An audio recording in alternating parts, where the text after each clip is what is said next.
விண்வெளியில 280 நாட்களுக்கும் மேலாக தங்கியிருந்த சுனிதா வில்லியம்ஸ் இன்று ஸ்பேஸ் எக்ஸ் நிறுவனத்தோட டிராகன் விண்கலம் மூலமா பூமிக்கு திரும்பியிருக்காங்க. திட்டமிட்டபடி அதிகாலை 3:27 இந்திய நேரப்படி அந்த விண்கலம் புளோரிடா கடல்ல இறங்கிய நிலையில உடனடியா மீட்பு வீரர்கள் விண்வெளி வீரர்களை அழைத்து சென்றிருக்காங்க. 17 மணி நேரத்துக்கு பிறகு இந்திய நேரப்படி இன்னைக்கு காலையில சர்வதேச விண்வெளி நிலையத்துல கிளம்பி 17 மணி நேரத்துக்கு பிறகு இந்திய நேரப்படி இன்னைக்கு காலையில 3:15 மணி அளவுல பூமியுடைய வளிமண்டலத்துக்குள்ள ஸ்பேஸ் எக்ஸ் நிறுவனத்தின் டிராகன் விண்கலம் 4 வீரர்களோட நுழைந்தது. அப்போது சுமார் 1600 டிகிரி செல்சியஸ் வெப்பநிலைங்கிறது ஏற்பட்டது. மேலும் விண்வெளி வீரர்கள் அதிக அளவு அழுத்தத்தையும் உணர்ந்திருக்காங்க. தொடர்ந்து 3:20 மணி அளவுல பூமியை நெருங்கிய டிராகன் விண்கலத்துடைய முதல் 2 பாராசூட்கள் வெற்றிகரமா விரிந்தது. அப்போது நாசாவில் விஞ்ஞானிகள் கைத்தட்டி உற்சாகமா வீரர்களை வரவேற்றிருக்காங்க.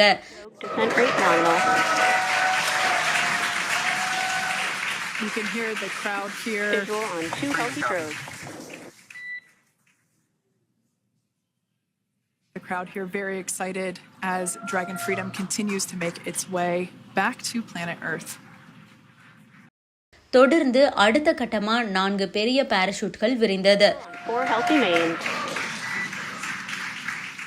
That view was from inside. Freedom copy.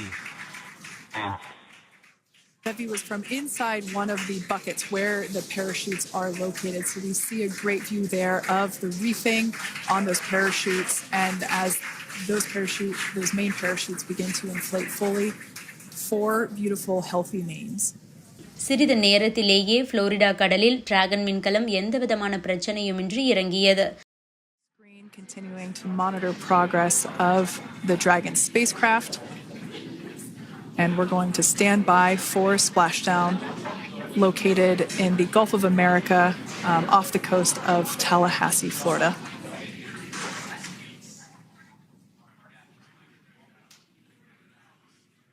And splashdown. Crew 9 back on Earth.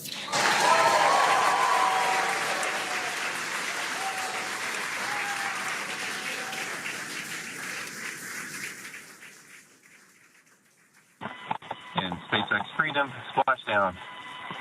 Good main release. Copy splashdown. We see main chutes cut. Nick, Alex, Butch, Sunny, on behalf of SpaceX, welcome home. சிறிது நேரத்திற்கு பிறகு அமெரிக்க கடற்படை மற்றும் NASA மீட்பு படை வீரர்கள் விண்கலத்திலிருந்து வீரர்களை மீட்டிருக்காங்க. Dragon விண்கலம் கடல்ல விழுந்த போது அதை சுற்றி பல டால்பின்களும் வேகமா சென்று மேற்புறத்துல அப்படி நீந்திக்கிட்டு இருந்தது. இந்த காட்சிகளையும் நாசா நேரடியாகவே ஒளிபரப்பினாங்க.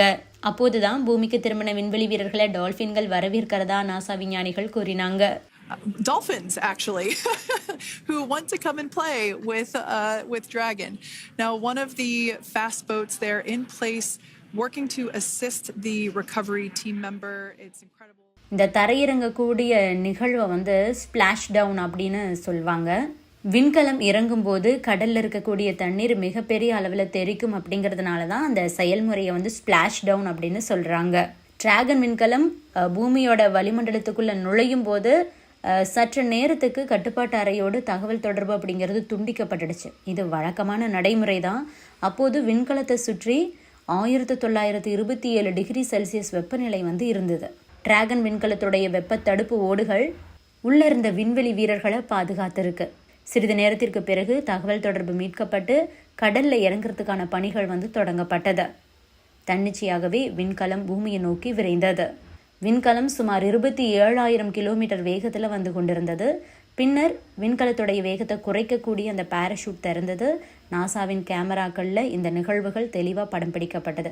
பின்னர் படிப்படியாக வேகம் குறைக்கப்பட்டு கடலில் விழுந்த விண்கலத்தை நாசாவின் மீட்பு படகுகள் பத்திரமா கடலுக்கு எடுத்துக்கிட்டு வந்தது. இந்த நிலையில தான் அமெரிக்க அதிபர் டொனால்ட் ட்ரம்ப் தான் அளித்த வாக்குறுதியை நிறைவேற்றி இருக்கிறதா அமெரிக்க வெள்ளை மாளிகை தெரிவிச்சிருக்கு. அமெரிக்க வெள்ளை மாளிகை ஸ்பேஸ் எக்ஸ், நாசா மற்றும் எலோன் மஸ்க் ஆகியோருக்கு நன்றிகளை தெரிவிச்சிருக்காங்க. வாக்குறுதி அளிக்கப்பட்டது, வாக்குறுதி செய்து முடிக்கப்பட்டது. 9 மாதங்கள் விண்வெளியில் சிக்கி தவித்த விண்வெளி வீரர்களை மீட்பதாக அதிபர் டொனால்ட் ட்ரம்ப் உறுதியளித்திருந்தார். இன்று அவர்கள் அமெரிக்காவில் பாதுகாப்பாக தரையிறங்கினர். எலோன் மாஸ்க், ஸ்பேஸ் எக்ஸ் மற்றும் நாசாவுக்கு நன்றி என்று அமெரிக்க வெள்ளை மாளிகையுடைய எக்ஸ் தளத்தில் பதிவு வெளியிடப்பட்டிருக்கு.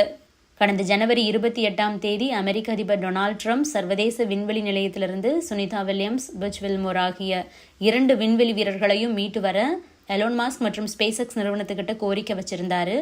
2 பேரையும் பத்திரமா அழைச்சிட்டு வாங்க அப்படின்னு சொல்லிட்டு அதிபர் ட்ரம்ப் எலோன் மாஸ்க் கிட்ட வேண்டுகோள் விடுத்திருந்தாரு. முன்னாள் அதிபர் ஜோ பைடன் அரசு 2 விண்வெளி வீரர்களை கைவிட்டுடுச்சு அப்படின்னு குற்றம் சாட்டியிருந்தாரு. இந்த நிலையில தான் ட்ரம்ப்புடைய வேண்டுகோளை ஏற்று க்ரூ டிராகன் விண்கலம் மூலமா சர்வதேச விண்வெளி நிலையத்திலிருந்து அங்க இருக்கக்கூடிய நாசா விண்வெளி வீரர்களை வீட்டுக்கு அழைத்து வருவதற்கான திட்டத்தை வந்து எலோன் மாஸ்க் அறிவிச்சாரு. அதற்கான பணிகள் தீவிரமாக நடந்தது.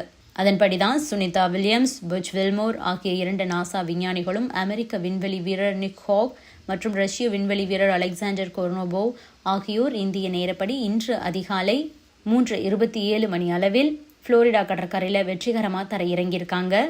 அவங்க படகு மூலமா பத்திரமா மீட்கப்பட்டு மறுவாழ்வு மையத்துக்கு அழைத்து செல்லப்பட்டிருக்காங்க. That is none other than Sunny Williams. Big smile, big waves.